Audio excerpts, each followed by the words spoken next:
खुदा यीशु मसीह के ज़िंदा बरकत और जलाली नाम में आप सबको तहसीन और शिकाना का सलाम। खुदा आप सबको बड़ी बरकत दे और अपने हाथ के नीचे, ज़ख्मी हाथों के नीचे जो सलीब पर हमारे लिए कीलों से गाड़ दिए गए, उन हाथों के नीचे जिनमें हमारे लिए निजात है, जिनमें हमारे लिए बरकत है, उन हाथों के नीचे रखे। खुदावंद आपको बड़ी बरकत दे। हम इफसियों के ख़त की स्टडी कर रहे हैं, लेटर टू इफिशियंस, और उसके 4 बाब की 24 आयत तक हमने पढ़ लिया है। आज हम 25वीं आयत से पढ़ेंगे। कलाम मुक़द्दस में यूँ लिखा है कि बस झूठ बोलना छोड़कर हर एक शख्स अपने पड़ोसी से सच बोले, क्योंकि हम आपस में एक दूसरे के उज़्व हैं।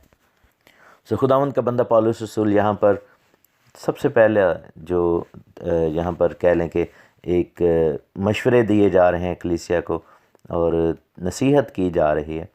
सबसे पहले उन्होंने कहा कि झूठ बोलना छोड़कर हर एक शख्स झूठ बोलने की आदत को उतार कर, जैसे यूनानी में यहाँ पर लिखा हुआ, हर एक शख्स अपने पड़ोसी से सच बोले, क्योंकि हम आपस में एक दूसरे के उज़्व हैं। आप देखें कि बदन का काम जो है तब तक चलता है जब तक सारी चीज़ें एक टैंडम में, यानी एक राब्ते में और सच्चाई में एक दूसरे के साथ खड़ी हैं। अगर फ़र्ज़ करें आपका माइंड आपके हाथ को, दाहिने हाथ को कहता है कि चीज़ को पकड़ो, और आपका वो हाथ जो है वो कुछ और करना शुरू कर दे या कोई और एक्शन करे, तो माइंड उससे बोलेगा कि भाई ये क्यों किया, तो वो कि मैंने झूठ बोला था, या वो आगे से झूठ बोले। तो ऐसे नहीं चलेगा। सबमिशन जो है वो बड़ी ज़रूरी है, खुदावंद के आगे ताबेदारी। तो झूठ जो है वो इब्लीस की तरफ से है, हम ये भी जानते हैं, और ये जानते हैं कि बाइबल में यूहन्ना की इंजील में लिखा है कि इब्लीस झूठों का बाप है। इब्लीस ने, आप ये देखें कि हव्वा हमारी जो माँ थी पूरी कायनात की, पूरी बनी नौ इंसान की, तो उनको भी इब्लीस ने झूठ बोलकर ही फंसाया और उनसे गुनाह या गलती करवाई। तो हम ये देखते हैं कि हव्वा को भी झूठ बोला इब्लीस ने। खुदावंद यीशु मसीह की आजमाइश जब करने की कोशिश की तो उनको झूठ बोला। खुदावंद यीशु मसीह को जो है वो झूठ कहा, कलाम मुक़द्दस को तोड़ा। और फिर हम ये देखते हैं कि मुखालिफ मसीह की जब स्पिरिट आती है, तो ये पहला यूहन्ना 2 बाब में लिखा हुआ है कि झूठा कौन है, वही जो बाप और बेटे का इनकार करता है। तो मुखालिफ मसीह के अंदर जो रूह है वो भी झूठ की रूह है। और अगर हम आखिर में जाते हैं बुक ऑफ रेवलेशन के अंदर, तो हम देखते हैं कि वहाँ पर जिन लोगों का हिस्सा आग है और जो जहन्नुम के अंदर जाएंगे, अगर रेवलेशन प्रकाशित वाक़या उसका 21वां बाब, मुकाशवा 21 बाब और 8वीं आयत देखें तो लिखा है कि बुज़दिलों, बेईमानों, घिनौने लोगों, खूनियों, हरामकारों, जादूगरों और बुत परस्तों और सब झूठों का हिस्सा आग और गंधक से जलने वाली झील होगा। ये दूसरी मौत है।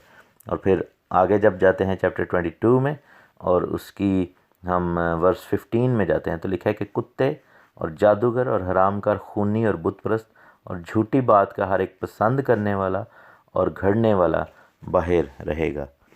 लोग बहुत आसानी से झूठ बोल देते हैं, लेकिन उनको मालूम नहीं कि इसकी सज़ा बहुत बड़ी है, और इब्लीस का सा ये काम है, इब्लीस की तरह की हरकत है, और इब्लीस जो है वो झूठ बोलने वाले के अंदर काम कर रहा है। हमें कलीसिया में अगर खड़े होना है तो सच्चाई के साथ खड़े होना है।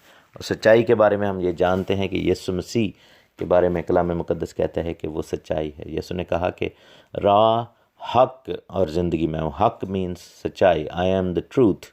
और खुदावंद जो है वो सच्चाई का खुदा है। खुदावंद को झूठ पसंद नहीं है। और ये भी सोच बाइबली नहीं है या बिब्लिकल नहीं है कि जी अगर किसी की भलाई के लिए कोई झूठ बोला जाए या किसी झूठ बोलने से जो है वो फ़ायदा किसी का हो, बचत हो रही है, तो वो शायद झूठ ठीक है। नहीं, ऐसा नहीं है बिल्कुल मेरे अज़ीज़ों, क्योंकि झूठ झूठ ही है। और खुदावंद जो है वो कभी झूठ को इस्तेमाल नहीं करता भलाई पैदा करने के लिए।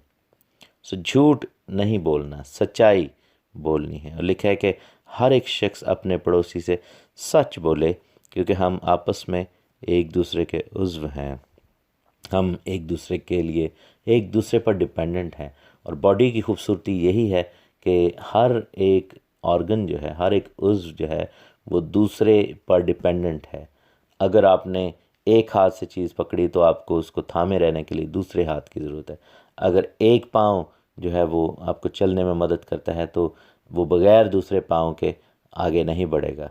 आपको अगर आगे बढ़ना है तो आपको देखने की ज़रूरत है। आपकी अगर आंखें नहीं हैं तो बाकी बदन जो है वो ठोकर खा सकता है।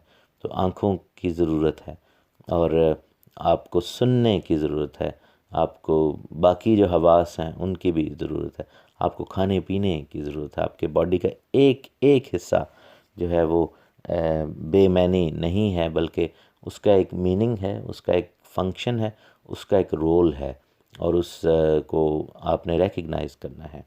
सो इसीलिए कलाम मुक़द्दस हमें ये बड़ा क्लियरली सिखाता है कि हम एक दूसरे के उज़्व हैं, हम एक दूसरे के डिपेंडेंट हैं, हम एक दूसरे पर तकिया करते हैं, हम एक दूसरे के मरहून मन्नत हैं, और एक दूसरे के बग़ैर हम नहीं चल सकते।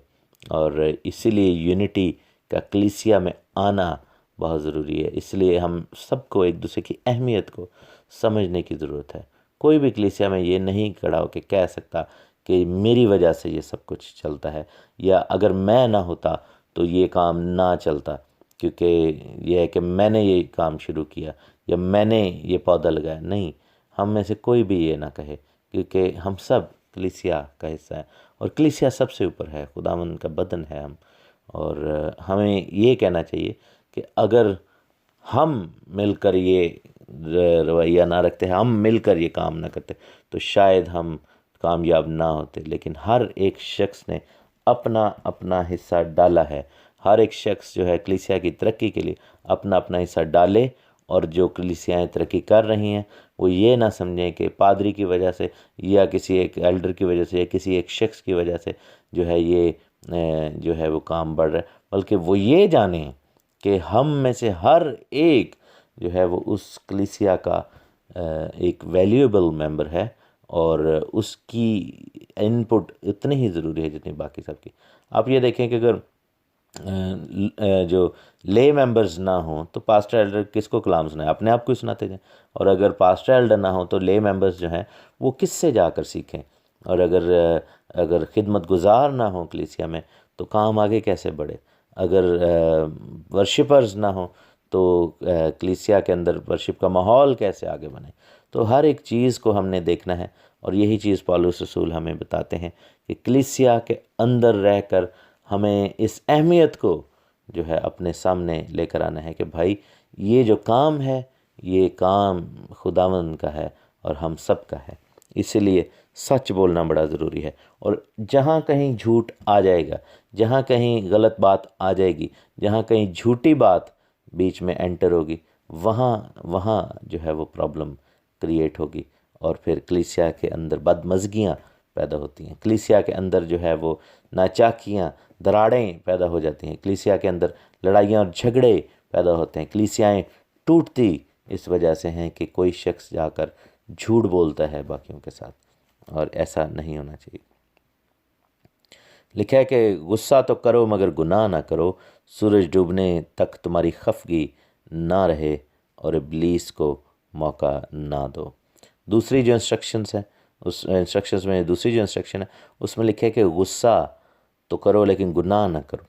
आप यही देखें कि मत्ती की इंजील 18 बाब में लिखा हुआ है कि अगर कोई अपने भाई को पागल कहे, अहमक कहे, बुरा भला कहे, तो उसका गुनाह जो है वहाँ पर उसकी सिवेरिटी लिखी हुई है। हम मत्ती की इंजील में जब देखते हैं। और फिर खुदावंद ने ये भी कहा कि अगर तेरे भाई ने तेरा गुनाह किया और तेरी कुर्बानी जो है अगर तू कुर्बानी चढ़ा रहा है, तो जब तक तू जाकर उससे सुलह ना कर ले, तेरी कुर्बानी नहीं, तेरी दुआ जो है वो कबूल नहीं होगी, तेरी कुर्बानी नाकाबिल कबूल होगी। तो हम जब खुदावंद की हज़ूरी में खड़े होते हैं तो फिर हम क्या करते हैं कि हमें माफ़ करके आगे आना चाहिए। और ए हमारे बाप की दुआ में भी हम यही पढ़ते हैं कि जिस तरह हमने अपने कसूरवारों को माफ़ किया है, यानी कि माफ़ करके फिर वो दुआ वैलिड होगी, अगर अदरवाइज़ आप झूठ बोल रहे हैं। क्योंकि अगर आपने माफ़ ही नहीं किया तो आप कैसे कह सकते हैं कि हमने माफ़ किया है, ठीक है ना? तो आप खुदा से झूठ बोल रहे हैं। तो और फिर लिखा है कि उसी तरह हमारे ही कसूर माफ़ कर। लिखा है कि अगर तुम अपने ख़ता करने वालों के, अपने कसूरवारों के कसूरों को माफ़ नहीं करोगे तो आसमानी बाप भी तुम्हारी ख़ताएँ, तुम्हारे गुनाह, तुम्हारे कसूर माफ़ नहीं करेगा। तो गुस्सा करना लेकिन गुनाह ना करना क्या है कि जैसे माँ बाप डांट डपट कर या बहन भाई एक दूसरे को समझा सकते हैं, और कई दफ़ा किसी बात पर गुस्सा आ भी जाता है, लेकिन गुस्से में गुनाह कब होता है? जब हम बदज़ुबानी करें, जब हम बद कलामी करें, जब हम हाथों को उठाएं, जब हम मार पीट करें, जब हम किसी के साथ जो है वो गालम गलोच कर दें, जब हम किसी के ख़िलाफ़ झूठ बोलना शुरू करें गुस्से में, या किसी पर लानत मलामत करें, तो ये गुनाह के ज़ुमरे में आता है। जब हम ऐसे कलमात बोलें जो कि ना माफ़ करने के ज़ुमरे में आते हैं, तो फिर ये गुनाह के ज़ुमरे में आएगा। तो यही पौलुस रसूल ने कहा कि गुस्सा तो करो, गुनाह ना करो। और दैट मीन्स के पौलुस रसूल का यहाँ पर बताने का मकसद ये था कि गुस्सा एक ऐसी चीज़ है कि जिसमें इंसान के हवास जो हैं वो बातिल हो जाते हैं, हवास बाख्ता हो जाता है। और ऐसा गुस्सा एक ऐसा फीलिंग है जिसमें अमूमन आपने देखा होगा कि लोग कत्ल तक कर देते हैं, लोग मर्डर तक कर देते हैं, और फिर कहते हैं कि मैं गुस्से में इतना आ गया था कि मुझे पता ही नहीं चला। और गुस्सा एक ऐसी फीलिंग है जो इंसान पर कंट्रोल कर लेती है और आपके माइंड को खा जाती है, अकल को खा जाती है, और इंसान गुस्से की हालत में बहुत कुछ करता है। जैसे आप नशे को देखें कि नशा एक ऐसी फीलिंग है कि जिसमें इंसान अपना कंट्रोल जो है वो लूज़ कर देता है अपने अपने जो है ज़हन पर, अपने जिस्म पर, अपने ऑर्गन्स पर। और नशे की हालत में इंसान से बहुत कुछ ऐसा होता है जो बाद में इंसान जो है वो शर्मिंदगी उठाता है उससे। इसी तरह गुस्सा भी एक ऐसी फीलिंग है जो इक्वली बैड है, और वो उसमें कह लें कि 99% चांस है कि आप गुनाह कर सकते हैं। इसलिए कोशिश ये करनी चाहिए कि गुस्सा ना किया जाए, गुस्सा ना आए और अपने गुस्से पर कंट्रोल किया जाए। लेकिन आप ये देखें कि पौलुस ने यहाँ पर कहा कि गुस्सा तो करो लेकिन गुनाह ना करो। मीन्स के कोशिश करो कि गुस्सा ही ना करो, क्योंकि अगर 9 आउट ऑफ 10 टाइम्स ये चांस है कि गुस्से के अंदर गुनाह हो सकता है, या गुस्सा गुनाह की तरफ लीड कर देता है, और गुस्से पर कंट्रोल पाना बहुत मुश्किल है, तो कोशिश फिर यही की जाए कि गुस्सा ना किया जाए। और फिर लिखा है कि सूरज के डूबने तक तुम्हारी खफगी ना रहे, यानी कि गुस्से के बाद अगर हमने किसी के साथ गुस्सा कर भी लिया है तो ये है कि उसी दिन रेकन्सिलिएशन करनी चाहिए, उसी वक्त माफ़ी मांग लेनी चाहिए, उसी वक्त कता ताल्लुक़ जो किया था या गुस्से में एक दूसरे से अलहदगी उसको ख़त्म कर देना चाहिए। और क्या है कि सूरज डूबने से पहले जो है वो चीज़ ख़त्म कर दी जाए, और ये ना हो कि हम उसको अनफॉरगिवनेस को दिल में ले के बैठे ही रहें, और अनफॉरगिवनेस की वजह से फिर रिग्रेट आना शुरू हो जाता है, फिर और चीज़ें जो हैं वो ज़िंदगी का हिस्सा बनना शुरू हो जाती हैं, और नेगेटिविटी बहुत ज़्यादा आती है ज़िंदगी में, और तरह तरह की गंदी बदरूहें जो है वो इब्लीस की वो टेक ओवर करना शुरू कर देती हैं। गुस्से के साथ नफ़रत आती है, गुस्से के साथ जो है वो शिकायत आती है, बिकरिंग आती है, गुस्से की वजह से बैक बाइटिंग की रूह आ जाती है, सेल्फ पिटी की रूह आ जाती है। लोग दूसरों को जा कहते देखो जी मेरे नालायक की तो ने, देखो जी मुझे ऐसे बोल दिया, देखो जी। बीच में से फ़र्क चक्कर कुछ और होता है, गुस्सा किया होता है किसी बात का, और गुस्से के साथ और बहुत कुछ जो है वो साथ में ज़िंदगी में आना शुरू हो जाता है। और लिखे कि इब्लीस को मौका ना दो। क्या होगा कि अगर हम गुस्सा करेंगे तो फिर इब्लीस को मौका मिलेगा, और इब्लीस जैसे मैंने बताया कि अपनी गंदी तासीरों और बदरूहों और